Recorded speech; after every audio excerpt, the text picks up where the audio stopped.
Well, here to discuss is conservative filmmaker Dinesh D'Souza. Dinesh, this may feel like a small thing, but it isn't. There's a big difference between why an immigrant, legal or otherwise, may want to come to America vis-a-vis a refugee. Break this down for us a little bit.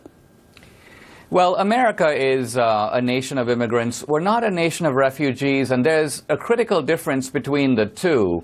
An immigrant is somebody who has made a decision of the will to choose America. Immigrants want to come to this country because they believe in America. They want the kind of life that America makes possible. Now, if you think about what a refugee is someone who just wants to get away from some problem, a civil war, a famine, something that's going on in his or her own country. So the difference can be summarized as that the immigrant wants to come here, the refugee simply wants to get out of there.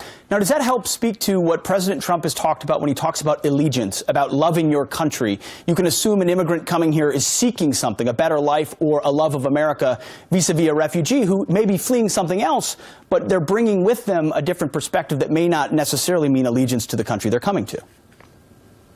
I think that's true. I also think it's much more difficult to vet refugees than immigrants because if you think about it, an immigrant is typically coming from a settled community. They have neighbors, they have documents, they have references.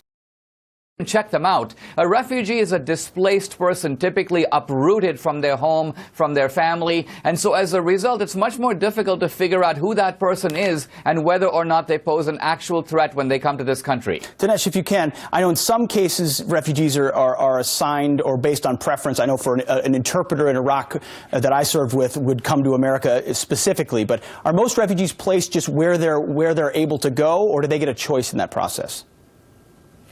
Well, I think the crucial issue here that bears on Trump's travel ban is simply this. And in this case, there's no difference between illegal immigrants and refugees. The primary duty of any government is to protect the security of its own citizens. If we go back to the theory of the American founding, that's why we have a government at all, to protect us primarily from foreign and domestic thugs. It's kind of like if someone were to bang at your door at night and say, listen, my car broke down, I'm in distress, you got to help me. Your decision to help, humanitarian though it may be, is going to be subordinate to the protection of your own family, and it's the same thing here. Sure, you don't necessarily have an obligation to open your door and say, stay in my living room while we figure out what's going to happen. There are any number of different options where you can still be helpful to that particular person.